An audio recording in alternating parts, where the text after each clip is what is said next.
This is probably the hardest speech I have ever had to write and deliver.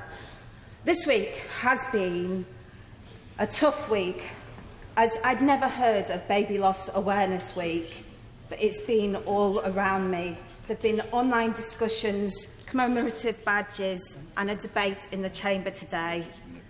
I have struggled debating with myself as to whether or not I should contribute in here. It's such a personal issue. And do I want to share my very personal experiences?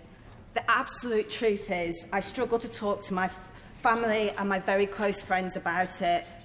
But during the events this week, I can see a large focus is on people talking about their loved ones, supporting each other, and making sure that where needed, important issues are raised and addressed. I want to thank all my friends who have come into the chamber today to support me, as they know how hard this is for me. I also want to apologise to my many friends. I also want to apologise to my many friends who I haven't told. It's not because I don't want you to know, or I'm embarrassed. It's just because I find it so very hard to do so. But ever since I was elected, I've always said I want to be the kind of politician who's willing to share my experiences, not for therapy, but to empower others and seek to change things for the better. Lewisham Bereavement Counselling Service tells me there's a 2 to 4 month waiting list, and this just isn't good enough. So I guess now's the time for me to talk and pay tribute to my little angel, Veronica.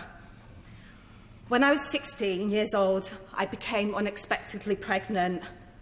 At first, I was terrified and even debated having her adopted. But during my pregnancy, something changed. I became so attached. I was excited. I was going to be the best mum ever. Me and my partner at the time named our baby girl Veronica.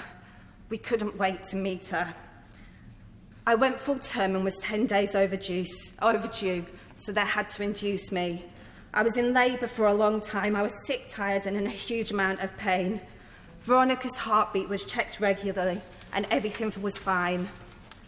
Then once I was dilated, they checked for a heartbeat again, and they couldn't find it. This went on for about 20 minutes, checking with different machines, because they wasn't sure whether or not the equipment was broken.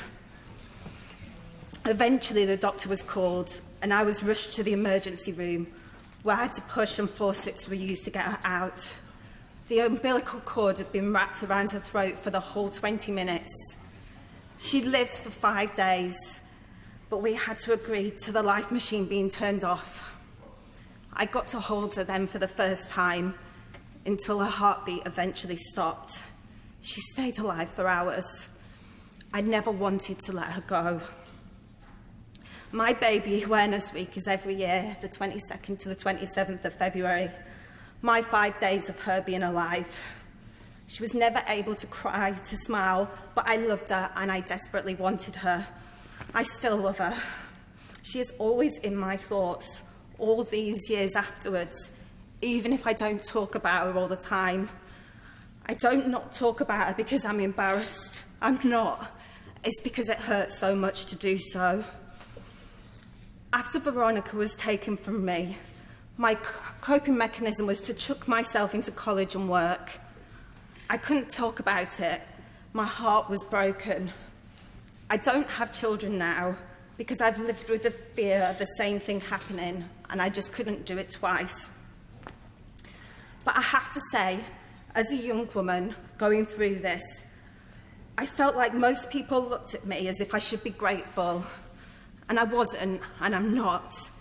Every organisation I dealt with felt like they gave me that same message. Every time I wanted to do a campaign to highlight the problems that led to her life being taken away so unfairly, I was treated like a kid, not like a grieving mum. I was her mum. I also hoped one day I would be her best friend. If she was alive today, she'd be 23 years old.